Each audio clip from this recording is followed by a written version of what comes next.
주님을 찬양하리라. 새 노래로 주 찬양.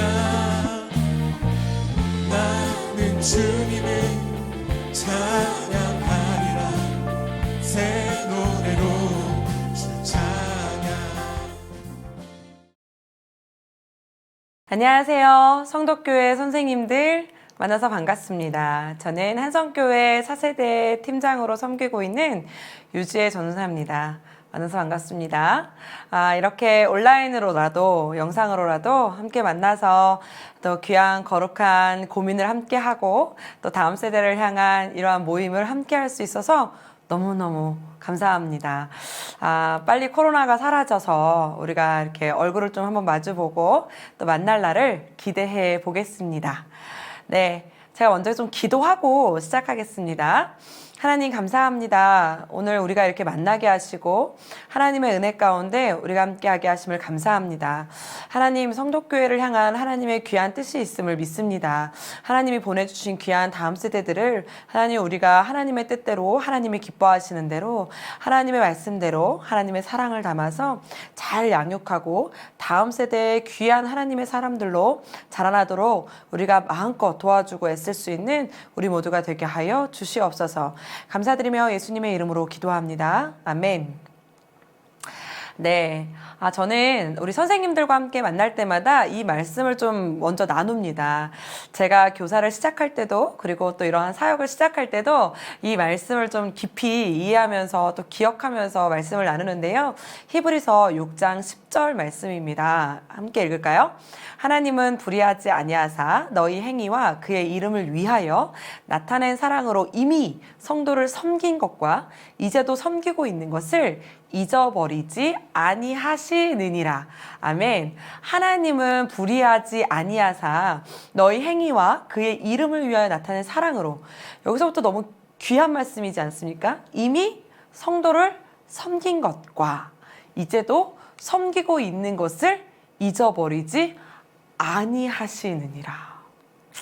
저는 하나님이 우리가 정말 작은 소자에게 냉수 한 그릇 주는 것도 하나님이 기억하신다 말씀하셨던 것처럼 우리가 이렇게 아이들을 위해서 섬기고, 사실 교육부가 그렇거든요. 저희가 이제 어른들과 예배 시간이 좀 같다 보니까 우리 선생님들이 좀 애쓰시고 노력하시는 게 잘 보이지도 않고 그것이 잘 이렇게 노출되지도 않아요. 그래서 선생님들이 노력하시고 애쓰는 것을 사실 우리만 알고 우리끼리만 자축하고 감사하고 또 위로하기 바쁠 때가 많잖아요. 그런데 또 기억해야 할 것은 하나님이 잊어버리지 아니하사 지금까지 섬기신 것도 그리고 지금부터 섬겨나갈 것까지도 하나님은 다 기억하신다고 말씀하셨습니다. 이 말은 나의 헌신과 나의 애씀을 하나님이 기억해 주시는 것으로 감사하기도 하지만 또 반대로 생각하면 좀 무서운 말이기도 합니다. 그러니까 내가 하나님이 맡겨주신 하나님의 영혼들을 1년 동안, 사실 우리 1년 만에 아이들을 이렇게 좀 바꾸잖아요. 쉽게 솔직히 부서를 옮기기도 하고요. 그러면 1년 동안 나에게 맡겨주신 그 하나님의 영혼들을, 귀한 다음 세대들을 섬기고 있는 것을 하나님이 다 지켜보신다는 거예요. 그리고 너 지금까지 섬긴 거 나 다 기억한다는 거예요. 나 다 기억할 거라는 거예요. 이게 감사한 말씀이기도 하지만 무서운 말씀이기도 합니다. 그래서 우리가 좀 기억하고 좀 마음을 좀 다잡고 코로나 상황이든 코로나 상황이 아니든 하나님이 나에게 맡겨주신 그 귀한 직책을 감당하고 또 칭찬받고 또 사랑받는 우리 귀한 선생님들 되시기를 축복합니다. 그림 하나를 좀 보여드릴까요? 이제 교회라는 공동체에 교사가 왜 필요할까요? 한번 생각해 본 적 있으십니까? 교사가 도대체 왜 필요할까? 선생님이 도대체 왜 필요한 거야? 이런 생각 한번 해보신 적 있어요? 제가 그 교사를 처음 시작할 때 이 그림을 보고 너무 은혜를 받았어요. 그리고 그때부터 다음 세대 사역을 시작하면서 지금까지 거의 20년 가까이를 다음 세대 사역에 올인하고 있는데요. 이 그림을 보시면 작은 이제 새싹이 있지요. 이 새싹을 이 A라는 땅에서 이 B라는 땅으로 옮겨 심으려고 합니다. 몇 명의 사람이 필요할까요?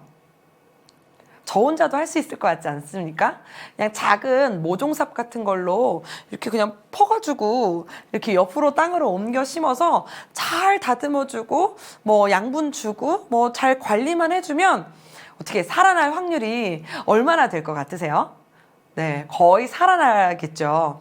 그런데 이제 다음 그림 보시면 이제 이게 그냥 이제 그림이지만 굉장히 큰 나무라고 한번 생각해 보실게요. 저보다 한 3배는 큰 나무예요. 이 나무를 A라는 땅에서 이 B라는 땅으로 옮겨 심어야 됩니다. 몇 명의 사람이 필요할까요? 저 혼자 할 수 있을까요?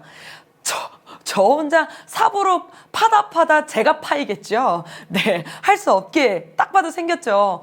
이거는 사람이 할 수 없고 아니면 하더라도 막 장정 막 10명, 30명이 붙어가지고 이거를 파고 또 들어가지고 옮겨가지고 땅에 심은들 이 나무가 잘 자랄 수 있을까요? 우리가 좀 큰 나무를 옮겨 심었을 때 그 나무가 잘 자랄 수 있는 확률이 좀 적잖아요. 그러다 보니까 더 옮기기가 어렵고 옮겨서 이 나무가 꾸준히 잘 자라게 하는 것도 어려워서 그걸 전문가들이 하잖아요. 얼마나 어려운 일이에요. 여러분, 우리가 다음 세대 사역을 하는 것은 이와 같이 이 나무에 세상에 심어진 이 나무를 하나님의 땅으로 옮겨 심는 작업을 합니다. 그러면 어리면 어릴수록 이 옮겨 심는 과정이 순탄하지요. 주일학교 사역이 이와 같습니다. 이때 세상의 땅에서 거룩한 땅으로 잘 옮겨 심어놓지 않으면 나중에 커서 정말 세상의 가치관과 세상의 환경과 그 문화와 그 세계관과 이 모든 것을 흡수한 사람이 이 A라는 땅에서 세상의 땅에서 거룩한 땅으로 옮겨 심으려면 너무 많은 노력과 너무 많은 사람들이 필요합니다. 그것을 줄이기 위해서 우리 주일학교가 있는 겁니다. 우리는 어렸을 때부터 이 아이들을 파서 세상의 땅에서 파서 이 거룩한 땅으로 옮겨 심는 작업을 우리 교사들이 하는 겁니다. 그러니 저는 청소년 사역도 중요합니다. 그러나 청소년 사역이 중요한 만큼 취학부 사역은 더 중요합니다. 취학부 사역이 중요한 만큼 미취학 사역은 더 중요합니다. 그때 잘 옮겨 심어서 씨앗을 거룩한 땅에 잘 심어가지고 잘 싹이 트게 하고 자라나게 하고 땅을 옮겨 심는 작업을 미취학에서 하거든요. 그러니까 그때 잘 자라나게 해야, 잘 심겨져야 이 거룩한 땅에서 이것이 이제 뿌리를 내리게 되니까요. 미취학 사역이 그만큼 중요합니다. 그래서 미취학 사역은 우리가 주입식 교육이다 그럽니다. 그래서 그때는 뭐 얘한테 생각할 기회와 시간을 주는 것이 아니라 그냥 하나님의 말씀을 주입하고 하나님의 세계관을 알려줍니다. 하나님이 이 세상을 창조하셨어로 끝나는 거예요. 하나님이 7일 동안 세상을 창조하셨어. 하나님이 사람을 만드셨어. 너도 만들었어. 이 하나님이 그냥 우리 이런 분이야. 하나님은 전지전능하신 분이야. 하나님은 너를 사랑하시는 분이야. 이렇게 그냥 이유와 상관없이 그냥 알려주고 깨닫게 합니다. 그럼 아이들은 그걸 그냥 습득하는 거예요. 그림을 보고 소리를 듣고 뭐 이러한 것을 여러 가지들을 통해서 하나님은 천지를 창조하신 분이구나. 하나님의 말씀은 이렇구나. 하나님의 말씀은 이거구나. 생명은 여기서 나는구나. 뭐 이렇게 정확하게 그냥 알고 큽니다. 그래서 거룩한 땅에 새싹을 잘 자라게 하면 취학부에 오면 이제 이 자라난 거룩한 땅에서 나무가 구불거리지 않게 벌레 먹지 않게 단단하고 알찬 나무로 자랄 수 있도록 이 나무 기둥 세우는 일이 취학부 사역입니다. 그래서 벌레 먹지 않도록 혹은 휘어지지 아니하도록 단단하고 튼튼하게 자랄 수 있도록 아이들을 옆에서 받쳐주고 이쪽에서 받쳐주는 일이 취학부 사역이라 취학부 사역은 2마리 토끼를 같이 잡습니다. 하나는 재미를 그리고 하나는 거룩을 이렇게 성경도 가르치지만 또 교회 안에서의 믿음의 추억도 갖게 하는 일이 이 취학부입니다. 그래서 취학부 사역에서는 아이들이 막 교회 와서 재밌어야 돼요. 즐거워야 돼요. 그때 그 기분으로 평생 가거든요. 그때 그 감정이 나중에 훗날에 만약에 하나님을 떠났을지라도 다시 그 평안함을 느끼기 위해서 그 즐거움을 느끼기 위해서 그 안정감을 찾기 위해서 교회로 다시 발걸음을 인도해주는 역할이 이 취학부 때 이루어집니다. 그래서 취학부 때는 성경도 가르쳐주고 거룩한 습관도 가르쳐주지만 재밌어야 됩니다. 행복해야 됩니다. 즐거워야 됩니다. 그럼 이게 단단한 나무로 교회 안에서 그리스도 안에서 잘 자라게 됩니다.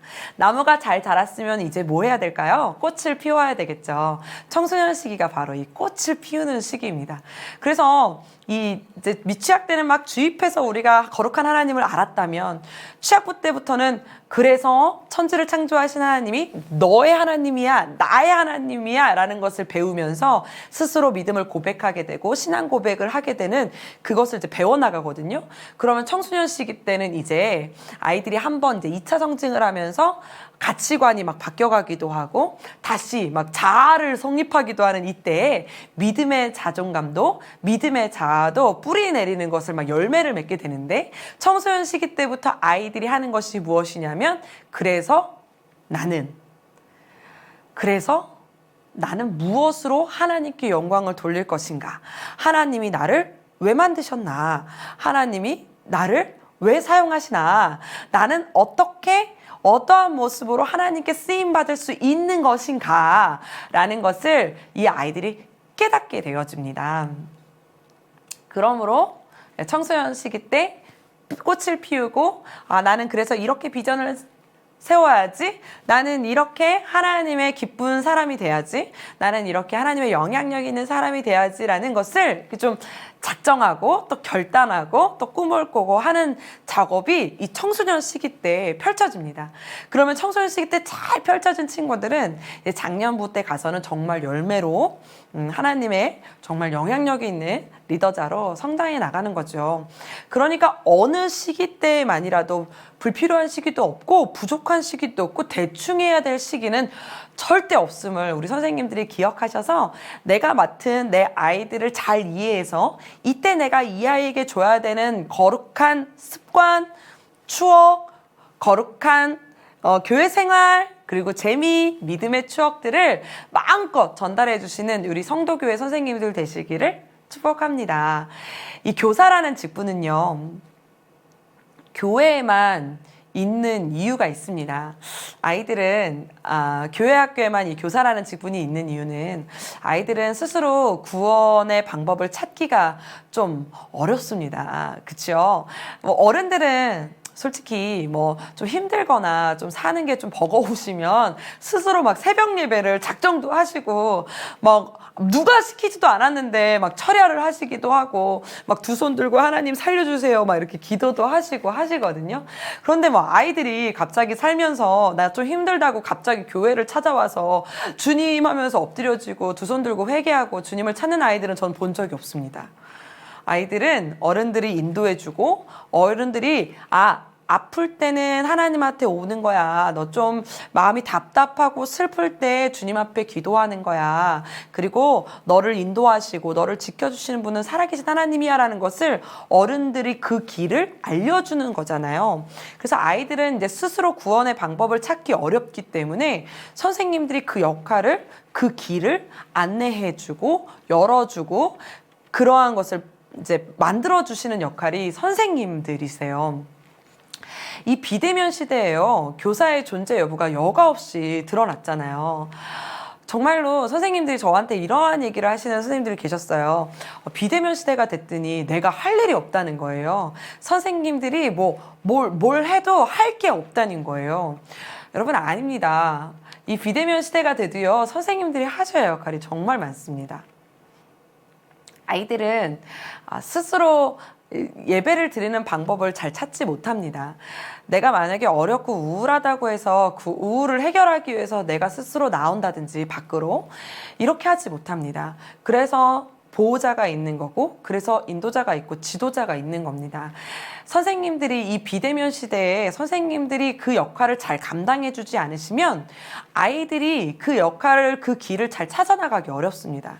제가 뉴스를 봤는데 이러한 뉴스를 본 적이 있습니다. 이 비대면 시대 가운데 아이들의 발달이 좀 늦어진다는 거예요. 왜냐하면 그 만나는 사람들이 좀 다양하고 그 얼굴들이 다양하고 뭐 감정의 표현들이 다양해야 아이들이 이제 발달이 자유롭게 되고 더 풍성하게 되는데 맨날 만나는 사람들이 가족이고 뭐 만나는 사람이 한정되어 있고 또 그렇게 만나도 이제 마스크를 쓴 상태에서 사람을 만나다 보니까 감정 표현이라든지 뭐 언어 발달이라든지 이런 것이 다 지연되어지고 발달이 잘 안 된다는 기사를 제가 본 적이 있어요. 여러분들 혹시 그런 생각해 보신 적 있어요? 믿음의 발달도 그 시기에 맞춰서 그때의 발달이 되어져야 되는 것들이 있습니다.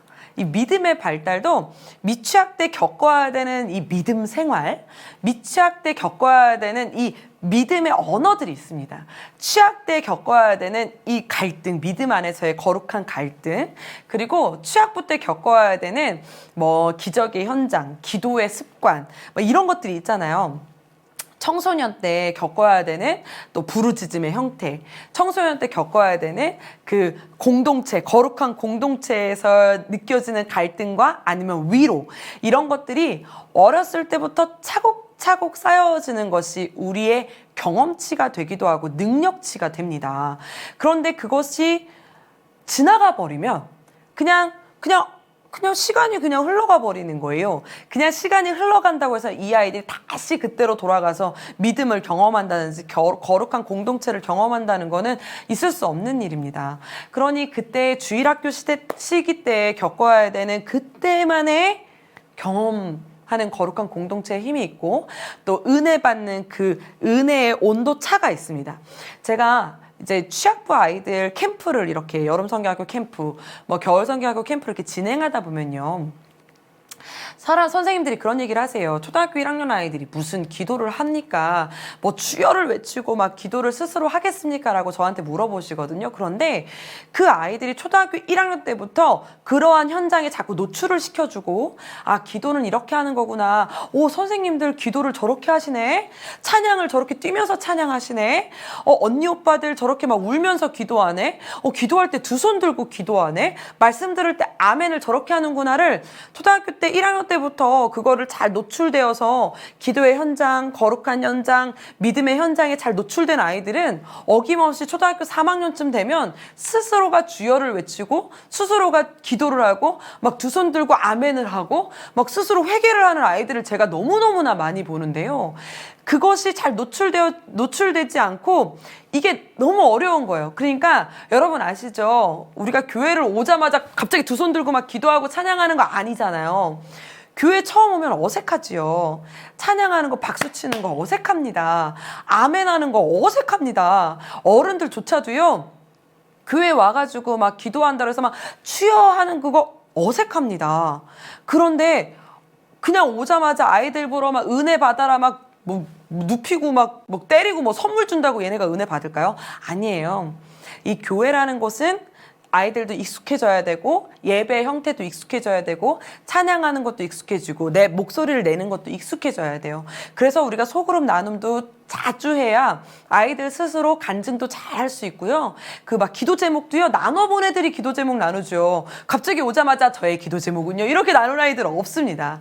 어렸을 때부터 교회 안에서 목소리를 내던 아이들은 찬양 시간에도 내고요. 기도 시간에도 내고요. 간증 시간에도 내고요. 기도 제목 나눌 때도 내고요. 아이들이 목소리를 낼 수 있는 훈련이 차근차근 되는 거지 한 번에 되지 않거든요. 그런데 이 비대면 시대 때 그냥 일단 이때 지나가자. 그리고 뭐 비대면 시대가 지나고 나면 우리 그러면 그때 다시 하자라는 말을 우리가 너무 서슴없이 해왔었잖아요. 이렇게 길게 비대면이 흘러갈 거라고 혹시 생각해 보셨어요? 저도 생각 못 했는데. 근데 이제 와서 2년 만에 멈춰있던 기도회를 열고 멈춰있던 전도를 다시 열고 멈춰있던 소그룹을 다시 하려고 그러면 선생님이 나조차도 굉장히 어색하더라고요. 그러니 그 훈련은 한 번에 팍 되는 게 아니다 보니까 차곡차곡 서서히 잠비에 적셔가듯이 은혜는 차곡차곡 훈련되어지고 습관되어지고 느껴져야 되기 때문에 비대면 시대라고 해서 멈춰있으면 안 되죠. 선생님들이 하셔야 되는 역할은 끊임없이 하셔야 되고 함께 해야 합니다. 제가 지금 한성교회에서 사역을 감당하고 있는데요. 한성교회에서 지금 코로나 시대 가운데 어쨌든 간에 뭐 이러려고 저도 처음에 사역을 시작했던 건 아니지만 뭐 이 문제를 만나면 이 문제를 해결하고 저 문제를 만나면 저 문제를 해결하고 막 이러면서 고군분투해왔던 일들을 온택트 주일학교라는 이 책 안에 녹여내리게 되었고, 그러면서 랜선 캠프와 또 랜선 전도와 또 우리 선생님들의 비대면 소그룹과 줌 신방과 반모임과 이런 여러 가지들을 막 진행을 하다 보니까 비대면 시대 가운데 저희 한성교회는 114% 부흥하게 되었어요. 이 부흥이란 말을 어떤 분들은 이제 현장에 아이들이 어떻게 왔냐라고 물어보시는데, 물론 저희도 현장에 20%밖에 못 들어오고 10%밖에 못 들어오고 막 이래서 아이들이 현장으로 다 오지는 못했어요. 그러나 현장에 오는 아이들, 또 영상 속으로 예배를 드리는 아이들, 선생님과 연락이 계속 되는 아이들이 100명이었는데 120명으로 130명으로 이렇게 차근차근 늘어나면서 아이들과 접촉하는 연락처가 더 늘어나기 시작했거든요. 그러면 이렇게 늘어나다 보니까 처음에 출석수가 200명이었는데 300명으로 늘어나게 되었고, 이렇게 부흥하게 되어지는 결과가 났어요. 그랬더니 사람들이 저에게 이렇게 물어보시더라고요. 아, 그거는 랜선 캠프 했기 때문 아니냐, 뭐 스튜디오를 지었기 때문 아니냐, 뭐 선물로 막 애들을 현혹시켰기 때문 아니냐, 뭐 이런 여러 가지 얘기들을 하시는데, 저는 그 말씀에 당당하게 대답해 드릴 수 있는 부분이 어떠한 부분이냐면 담임 선생님들 덕분입니다. 정말로 담임 선생님들 덕분입니다. 물론 저희는 비대면 시대나 뭐 대면 시대나 동일하게 프로그램을 진행하고 또 캠프도 진행하고 여러 가지 행사를 진행했습니다. 그런데 이 대면 시대 때는요, 현장에 아이들이 오잖아요. 그러면 제가 여기서 이제 광고를 하는 거예요. 뭐 다음 주는 이런 행사하니까 뭐 이 선물 받고 싶은 사람 와라 이러면, 현장에 있던 아이들은 뭐 담임 선생님이 안 왔어도, 혹은 담임 선생님이 자기를 안 챙겨줬을지라도 그냥 거기서 같이 듣고 다음 주에 그 이벤트에 참여하려고 오잖아요. 그런데 이 비대면 시대는 단점이요, 담임 선생님이 그 아이에게 이 이벤트를 한다는 등 뭐 선물이 있다는 거, 뭐 이러한 간식이 있다는 거를 전달해 주지 못하면 그 아이는 완전히 고립이 돼 버리는 거예요. 아예 그 아이에게 누구 하나도 연락이 안 되더라고요. 저희는 그냥 줌을 켜놓고 줌 링크를 선생님한테 보내주잖아요.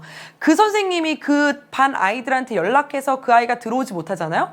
그러면 그 아이는요, 줌이 열렸는지, 뭐 캠프를 하는지, 에어팟 프로를 주는지, 오늘은 뭐 ABC마트 상품권 10장이 뿌려지든 말든 그 아이는 아무 소식을 못 듣는 거예요.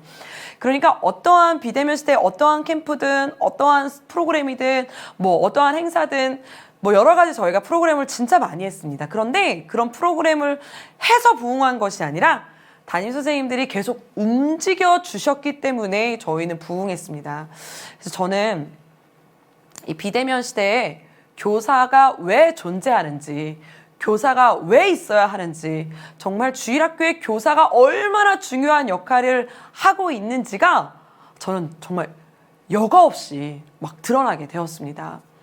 이게요, 현장에서는 친구의 좀 이렇게 이야기를 좀 듣기도 하고, 좀 애들이 분위기를 좀 타기도 하고, 좀 상황을 보기도 하잖아요. 그런데 이 영상 속에서는요, 아이들이 정말로 나한테 이것을 전달해주는 사람과의 관계에 의해서 클릭을 한 번 더 하기도 하고, 그냥 참여를 한번 해볼까라는 이러한 이야기를 하거든요. 그게 누구의 역할이냐면 담임 선생님들의 역할이시더라고요. 담임 선생님이 그 아이와 친밀감이 쌓여져 있으면 아이들은 뭐 이벤트 참여도 그냥 해요. 인증샷도 민망하지 않으니까 그냥 보내요. 그런데 제가 고등부를 맡고 있었거든요. 지금은 이제 제가 차세대 디렉터만 하고 있어서 부서를 맡고 있지 않지만, 작년까지 제가 부서를 맡으면 아이들이 분명히 뭐 인증샷을 내라, 아니면 뭔가 이렇게 이벤트에 뭐 문제에 답을 내라, 뭐 이런 거 있잖아요. 분명히 그렇게 했는데 그걸 저한테 보내는 거예요. 그래서 내가 너 이걸 왜 나한테 보내냐, 니네 선생님한테 보내지 했더니 뻘쭘하대요. 뻘쭘하대요. 이게 웬일이야. 담임 선생님이 뻘쭘하대요. 그러니까 그 인증샷 하나 보내는 것조차도 담임 선생님이 얼마나 아이들과 친밀감 있게 지내느냐에 따라서 아이들이 이제 움직이더라는 거예요. 그러니까 선생님들, 우리 교회가 멈춰 있고 비대면 시대에 좀 이렇게 닫혀 있다라는 혹시 이런 조금이라도 마음이 드시면 그거는 교회가 닫힌 게 아니라 내가 닫힌 거고요. 멈춰 있는 것도 교회가 멈춰 있는 것이 아니라 내가 멈춰 있는 겁니다. 그래서 우리 선생님들께서 비대면이나 대면이나 중요한 것이 아니라 내가 어떠한 교사가 되어지고 어떠한 아이들에게 어떻게 다가가고 어떻게 해야 되는 것인가를 조금 더 깊이 좀 생각을 해보시고 한번 나누어 보신다면 이 비대면 시대에 아이들을 놓치지 않는 우리 선생님들이 되실 거라고 저는 확신합니다.